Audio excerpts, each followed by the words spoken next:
इन्ना लिल्लाहि व इन्ना इलैहि राजिऊन। इस वक्त रात के 9 बज रहे हैं और अभी आधे पौन घंटे में ये खबर टीवी चैनल पर गुजरी और पहले यही देख के सदमा था कि फायरिंग हुई और वो ज़ख्मी हुए, और थोड़ी देर में फिर ये खबर आ गई कि हज़रत मौलाना डॉक्टर आदिल ख़ान साहब रहमतुल्लाह अलैह बन गए, शहीद हो गए, और उनके साथ उनके बेटे ज़ख्मी और उनका ड्राइवर। बस हकीकत ये है कि अपनी तबीयत की जो कैफियत है वो मैं बयान नहीं कर सकता। इंतहाई सदमा, इंतहाई रंज और कलक और मलाल हुआ। अल्लाह ताला उनके दर्जात को बुलंद फरमाए, उनकी कब्र को नूर से भरे, उनकी खिदमात को कबूल फरमाए। दर हकीकत ये बहुत बड़ा खला है, और बहरहाल उलमा हमारे बहुत से अकाबिर बुजुर्ग उठ गए 2-2.5 महीने के अंदर, लेकिन ये मौलाना आदिल ख़ान साहब का जो ये इस वक्त हादसा और वाक़या हुआ है, इसने बज़ाहिर बहुत ही गोया मैं समझता हूँ कि मेरी कैफियत ये है कि जैसे आज़ा मफलूज हो जाए या शल हो जाए। बहरहाल ये दुनिया है, जाना है, अच्छा काम करके जाएं तो सुभान अल्लाह, बाकी जाना सबको है।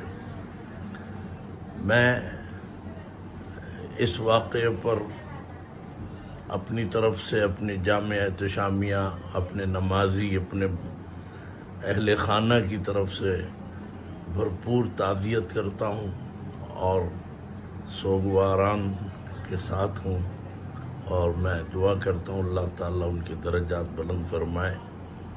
लेकिन ये भी मैं अर्ज़ कर दूँ कि ये एक साजिश जो मुहर्रम से जिसका गोया बीज बोया गया, मुहर्रम तो आते रहे हैं, लेकिन इस मरतबा जो ये सूरत हाल बनी, ये उसी का नतीजा और उसी का ये शाखसाना है जो इतनी भारी कीमत हमें देनी पड़ी। और बज़ाहिर ये नज़र आ रहा था, मैं सदमे से ज़्यादा अपनी ये बात अर्ज़ करूँगा कि तशवीश और गोया हालात की ख़राबी ये मेरे सामने नज़र आ रही है, और जाहिर है कि ये एक बहुत बड़ा एक कदम उठाया गया है इस मुल्क इस्लामी जमहूरिया पाकिस्तान को नुकसान पहुंचाने के लिए। ये साजिश थी और ये गोया हुआ है। तो बड़े बड़े सदमे झेले हैं पाकिस्तान ने, हमने, लेकिन ये कि ये वाक़या बहुत बड़ा एक वाक़या है, और बज़ाहिर समझ में नहीं आ रहा कि क्या होगा और क्या होने वाला है। यूँ तो मैं कहूँगा अखलाक़ी तौर पर मेरे सुनने वाले, देखने वाले इसको किसी और चीज़ पर महमूल न करें।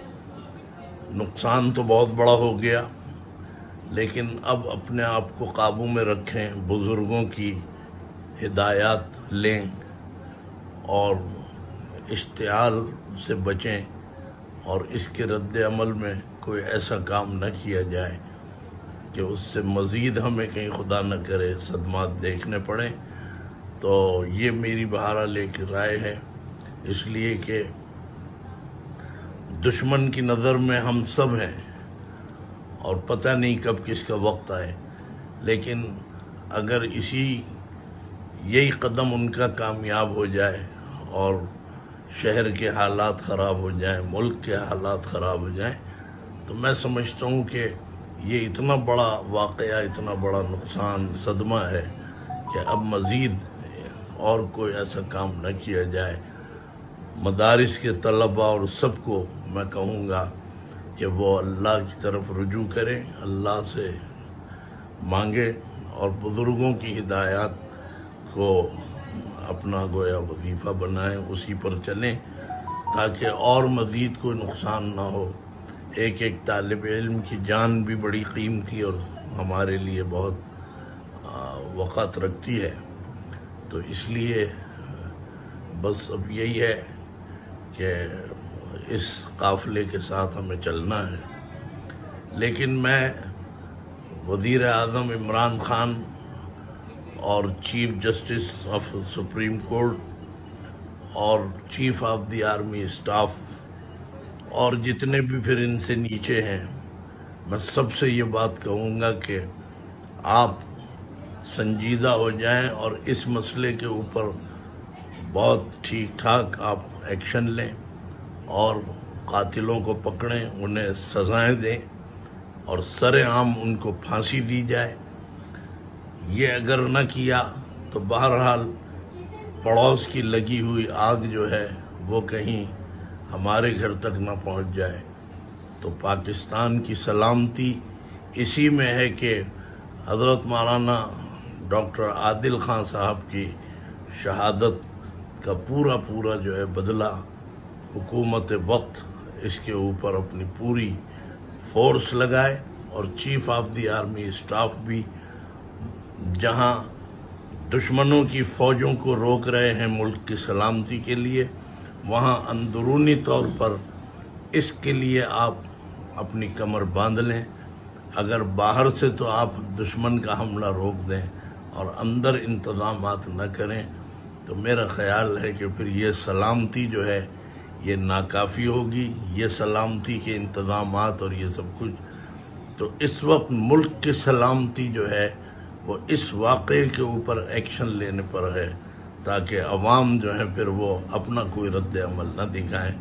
ये मेरा पैगाम है और मैं बहरहाल दुआ करता हूँ अल्लाह ताला हज़रत मौलाना आदिल साहब के दर्जात को बुलंद फरमाए और हमें सबको सब्र जमील अता फरमाए, हमारे सब बुज़ुर्गों की सबकी हिफाजत फरमाए। अल्लाह ताला हमारे मुल्क की हिफाजत फरमा, इस मुल्क का हाफिज़ और नासिर बन जा और इस मुल्क की सलामती अता फरमा और जो भी बेहतरी हो हमारे हक़ में वो फ़ैसला फरमा दे और हमारी सबकी जान माल इज़्ज़त और आबरू की हिफाजत फरमा। व आखिर दावाना अनिल हम्दुलिल्लाहि रब्बिल आलमीन।